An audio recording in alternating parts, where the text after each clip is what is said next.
At 75, I've learned a quiet little secret, a simple habit I return to every single morning without fail. And let me tell you honestly, it has changed everything. Not in a dramatic, overnight kind of way, but slowly, gently, the way a good thing usually works. It is not complicated. It does not ask much from you, but it gives back more than I ever expected.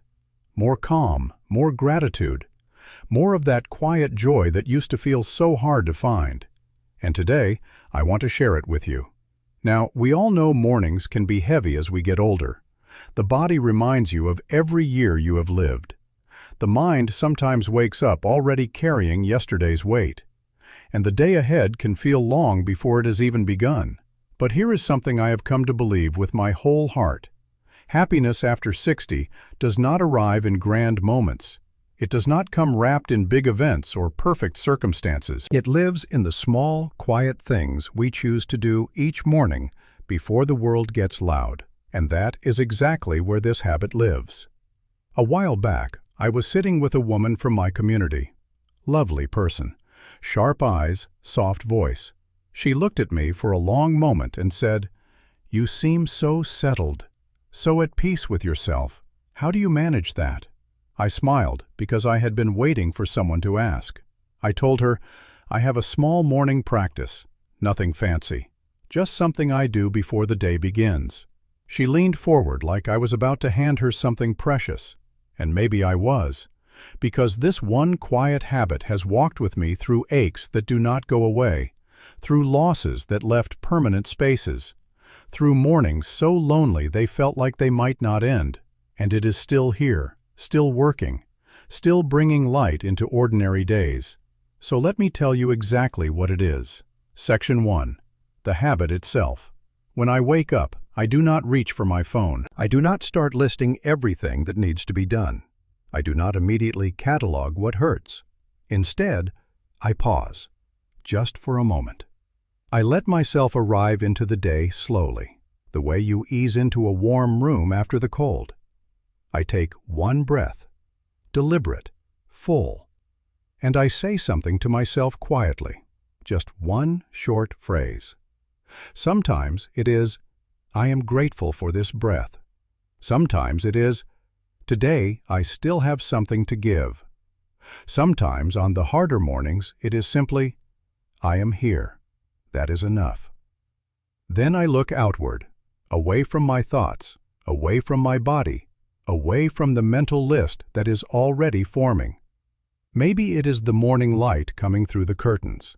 Maybe it is a photograph on the side table. My late wife. My daughter at 7 years old. Maybe it is just the stillness of the room before the world wakes up. I let my eyes rest there, and I think, I see this. I am part of this. This day is mine to live. That is the whole habit. A pause. One honest phrase. A moment of looking outward. 3 things. Maybe 90 seconds in total. But what those 90 seconds do to the remaining hours of the day, that is what I want to spend time with today. Because it is more than you might expect. Section 2. Why the morning moment matters more than any other. Here is something most people do not realize. The first few minutes after you wake up are not neutral.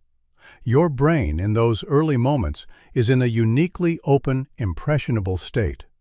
Whatever you feed it first, that becomes the emotional tone your nervous system carries forward. Not just for an hour, for most of the day.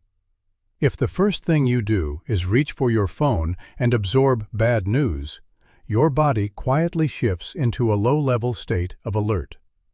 If you wake up and immediately begin mentally listing pain, worry, and obligation, your nervous system follows. But if you pause, if you breathe, if you offer yourself one gentle and true thought, you are setting a different internal weather for the hours ahead. I did not always know this. I learned it the hard way. There was a stretch of time after my wife passed when my mornings were the hardest part of the day. The silence in the house felt too loud. I would wake up, and the grief would be there before I had even fully opened my eyes. I tried filling that silence with noise. Television, phone calls, keeping busy. None of it reached the place that needed reaching. What reached it was this: the pause, the breath, the one true thing said quietly in the direction of my own heart. It did not fix the grief, but it gave me somewhere to stand inside it. And from that standing place, I could move. Section 3. The science behind something so simple. Now, I know some of you are practical people. You want to know if there is something real behind this. And there is.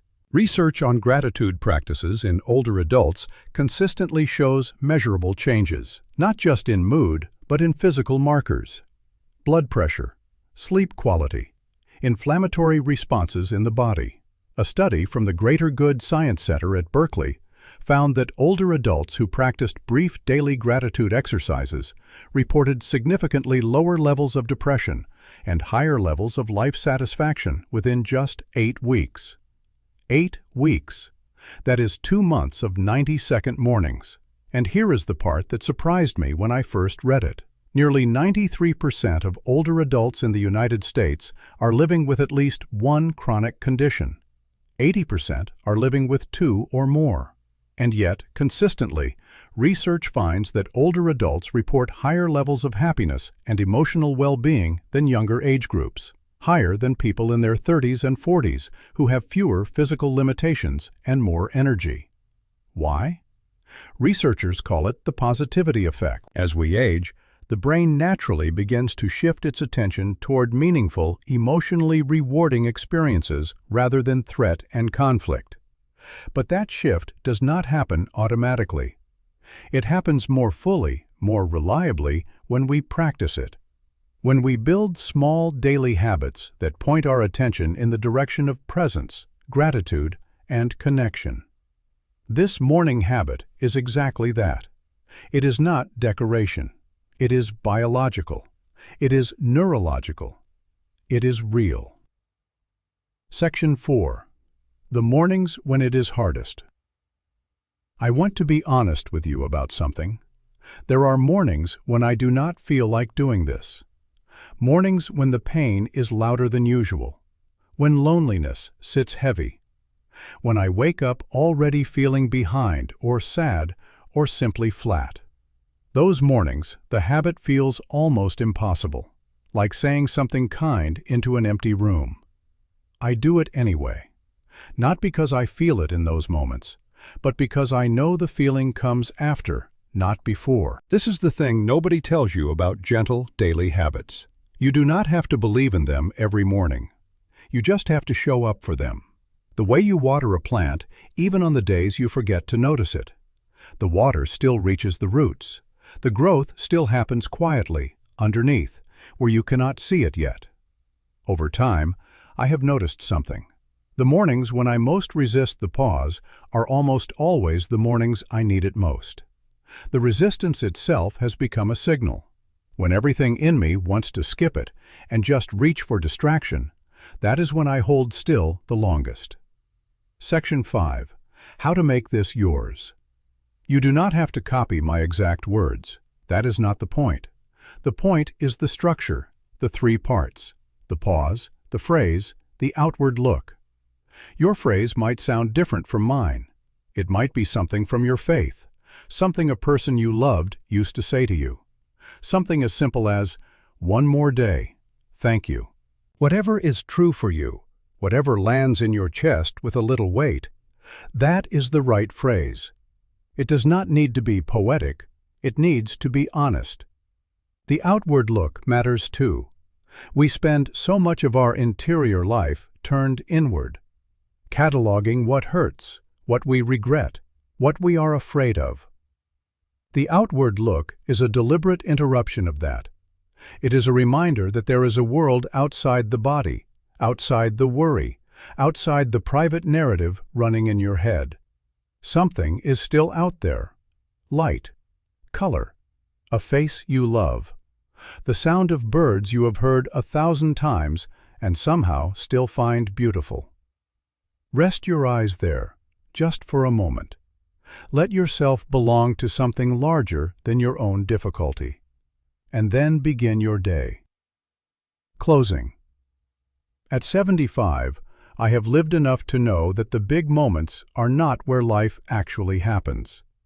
Life happens in the Tuesday mornings, the ordinary Wednesdays, the quiet Saturdays that do not ask anything of you. And what you bring to those mornings, the tone you set in those first quiet minutes, that accumulates, slowly, invisibly, into something that feels, after a while, remarkably like peace. This habit will not remove the aches. It will not bring back who you have lost. It will not make the hard things easy. But it will give you somewhere to stand, a small, solid place inside each day that belongs entirely to you. Tomorrow morning, before you reach for anything, before you check anything, before you begin the long task of managing the day, pause. Take one breath. Say one true thing.